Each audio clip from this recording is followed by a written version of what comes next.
All right, so today we're going to be talking about a new addition to the RV, finally, after all these years.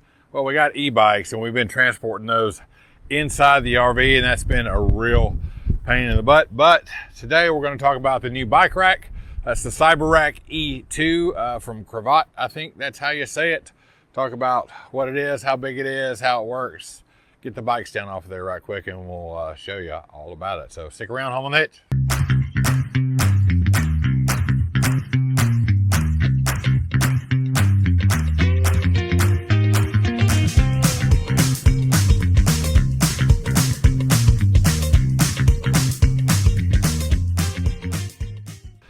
Before you get any type of hitch or strap any kind of bikes or anything on the back of your RV, make sure you got a hitch on their receiver that's appropriate. With that said, this is a 2-inch receiver, and that's what comes on the Cyber Rack. All right, so with the specs out of the way, let's take a look at the actual hitch. Actually pretty impressed with it. Seems pretty sturdy. One of the things that I really like about it is that this receiver hitch right here is actually threaded on where the pin goes through, so it comes with a threaded bolt. And I'll put the listing where we purchased this off of Amazon. I know there's some different combinations, but the one we purchased came with, it has a threaded bolt that really tightens down and secures this thing so it hardly moves at all. You don't have the hitch rattle. If you've ever used a bike carrier, you know about that. But and it has a lock on the other end. So some of them I think just come with the threaded bolt that has a pin that goes through it, and you have to furnish your own lock. But this has a lock on the other side that comes with it. You do have to do a little bit of putting it together. This piece right here has to be joined with this main trunk, and these crossbars are put on. Basically, it'll take you about 20 to 25 minutes to put this thing together. The idea is, and these are wide for you know, these fat tire e-bikes like we've got. I think you can do up to 5 inches. So the bikes go up here, front tire goes in here. This slides up against the back tire. You lock it in place, and then it's got ratchet straps that go through and tighten up on the wheels, and we'll show you how that works. So those go in there, that goes in there. You strap the wheels down, and then these bars come up. You have these clamps right here that articulate, so they can clamp to the center crossbar, the seat post, and they're completely adjustable all the way up and down, so you can really put it where you need to put it. And once they're fastened in there, we'll show you, it's pretty sturdy. Some of them come with the ramp, some of them do not. But this comes with a ramp that's pinned on the end. Now it does rattle a little bit, but it's got to be easily removable. And it just slides out, and it gives you a little ramp. There's little notches in the end of each of these, and it gives you a little ramp to either push or you can use the power of the bike to drive it up on there. I've only had them up there a couple of times, so I'm still getting used to doing that. But yeah, so there's notches on each one there for each bike, and that really makes it pretty easy to get them up there. Like I said, that goes back in here and is held in place with this winch pin that is cabled to the end of the hitch, so you don't have to worry about it coming off. Now it will fold up. Pull this key right here, pull out what looks to be like a standard hitch pin, and drop it on the ground.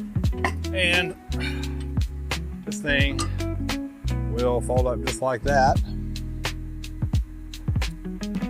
And you can put your hitch pin back in place, a little wiggling, and pin it in like that. And then it's folded up out of the way if you don't have bikes. This is pretty thick material, and especially where the crossbay members mount in. It's all made pretty thick steel for a bike rack. It's the sturdiest bike rack I've ever dealt with. Like I said, I haven't only dealt with a couple, but it's pretty sturdy. It's just going to make it a lot easier for us to travel, because we've had, you know, you want to take the bikes. The bikes are big, and the bikes. It can be clumsy trying to get them in and out of the RV. And when things become clumsy, you know, that's wrong. When things become clumsy and not easy to deal with, then we tend not to do it. There is an adjustment screw underneath here where you can adjust where this rests so it will line up with that pinhole better. We haven't even driven down the road with this thing. This is kind of a first impressions video, but so far so good. So I'll show you how it is that you get the bike up here. It's a little cumbersome getting my bike up here because of this turd toter tank here hanging on the ladder, but we can just kind of lean out of the way and get that up there. If you're carrying two bikes on a rack like this, you want to make sure you put the heavier bike closer to the hitch. Can you see me? Okay. And this is a really big bike. This Sequoia is a large dude. So come over here and grab the ramp. But you know, the ramp really does make it a lot easier if you're by yourself. You know, if you had somebody else with you, you could just pick them up and put them on there. All right, let's see how this works. I don't have the batteries in them, so I'm gonna have to kind of do it by force here. And like I said, on the grass, it's kind of uneven. And now the ramp will twist a little bit. Once it gets up there, and adjust the pedals that away.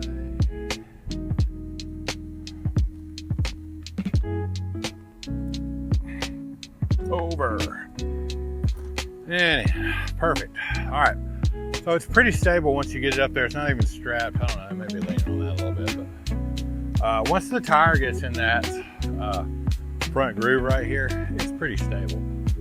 So I will go ahead and grab one of these. We'll bring this one up. I don't think. Bring this one up.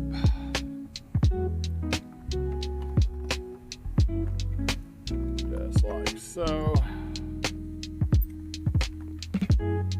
Slide it on there. Let me show you that. So that realistically is just, it's got a nice rubber grip right there for that to go into, and the ratchet strap goes around whatever post you're putting it on. So I'm just trying to do this in real time so you can see. So I'm gonna put that there, tighten it down.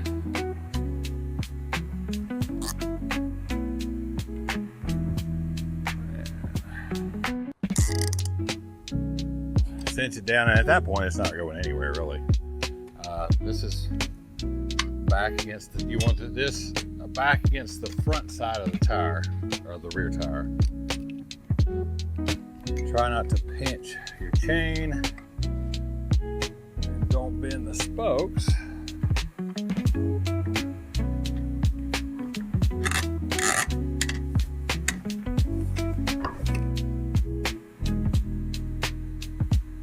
To the front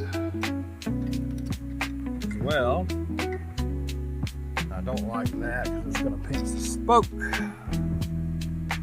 we're going to move to above that.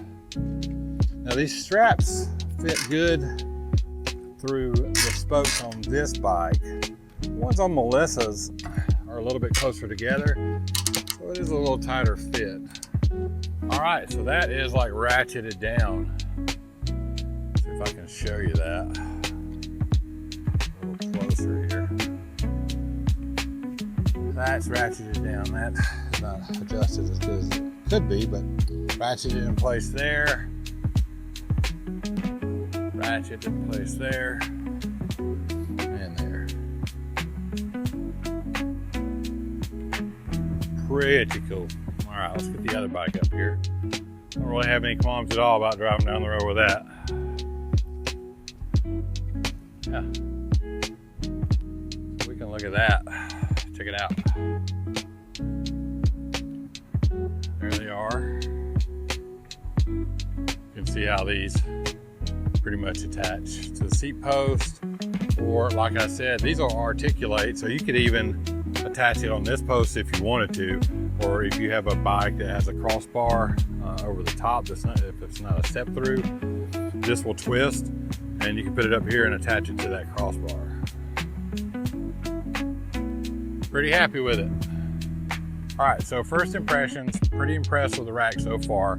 Although we've just gotten it, we really haven't done any traveling with it, but putting the rack together, seeing how sturdy it's built, putting the bikes on and off a couple of times, pretty pleased with it. I don't think we're gonna have any problems with it. That is the CyberRack E2. Again, there'll be a link to the Amazon link where we purchased this one off of Amazon. You can get it directly off of the manufacturer's website if you want. I think it was $329 or $339 is what we paid off of Amazon. It was on sale for a few bucks off. Well-made rack.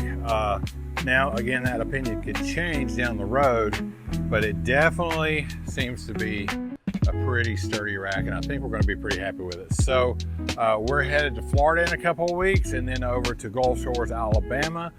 So we're going to be doing a couple of thousand miles. When we get back, we're going to talk about it, and we'll do a follow-up and see how it held up and how we did traveling. It's got to be easier than lugging the bikes in and out of the RV all the time, because that is a real pain in the ass. But yeah, that's going to do it for this one, guys. Thanks for showing up. We really appreciate you. If you haven't subscribed, make sure you do. All kinds of great RV living tips, tricks, all that stuff to make your adventure and your journey better and more fun times. So until next time, guys, take care of each other, love each other, make every moment count. See you next time, guys.